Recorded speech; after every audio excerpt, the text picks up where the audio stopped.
Balkonda MLA Prashanth Reddy గారు ఇంకా ఈ రాష్ట్రంలో బీఆర్ఎస్ అధికారం ఉందనే భ్రమలో ఉన్నట్లు కనబడుతుంది. ఈరోజు ఈ రాష్ట్రంలో కాంగ్రెస్ ప్రభుత్వం ఉంది, ప్రజాపాలన ఉంది.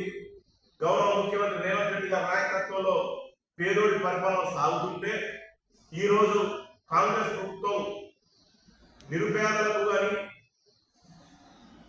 పెళ్లి చేసుకున్నటువంటి జంటలకు కళ్యాణ లక్ష్మి చెక్కులను ప్రభుత్వం మంజూరు చేస్తే ఆ మంజూరు చేసిన చెక్కులను తన ఇంటికి పిలిపించుకొని తన లబ్ధిదారులను తన ఇంటికి పిలిపించుకొని చెక్కులను పంపిణీ చేయాలనే నిర్ణయించుకున్నట్టు తెలిసింది. ఆ నిర్ణయం మారుకోవాలని చెప్పేసి కాంగ్రెస్ పార్టీ కోరుతున్నది. కాంగ్రెస్ పార్టీ కోరుతున్నది మీరు ఇంకా ఏదో గడిల పాలన సాగుతుంది, ఇంకా టీఆర్ఎస్ ప్రభుత్వం ముందనే ఆ భ్రమ నుంచి బయటకు రావాలని చెప్పేసి మేము హెచ్చరిస్తున్నాం. ప్రశాంత్ రెడ్డి గారు, మీరు శాసనసభ్యులుగా మేము గౌరవిస్తాం. అంతేగాని ప్రభుత్వ కార్యక్రమం ఏదైతుందో ప్రభుత్వ కార్యాలయంలో కానీ ఎంఆర్ఓ ప్రభుత్వ కార్యాలయంలో చెక్కులు పంపిణీ చేయాలి కానీ మీ లబ్ధిదారులను మీటింగ్ పిలిపించుకోవడం అనుకోవడం అనేది అది మూర్ఖత్వం.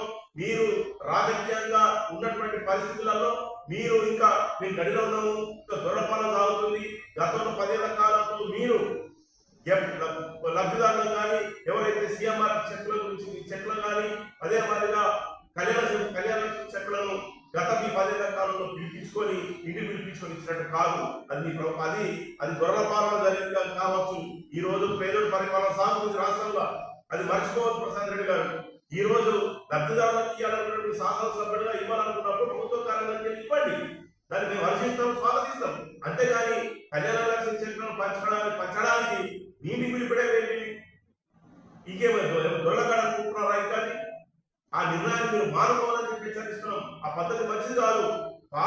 పాలనటువంటి పాలకులు ఎవరైతే ఉన్నారో ఉన్నటువంటి ప్రభుత్వ సంక్షేమ పథకాలు ఏమున్నప్పటికీ కూడా ప్రభుత్వ కార్యాలయానికి వెళ్ళి లేకపోతే లబ్ధిదారుల ఇంటికి వెళ్ళి పంపిణీ చేయాలి. కానీ మీటింగ్ పిలిపించడం అనేది ఇది విడుదల ఉంది.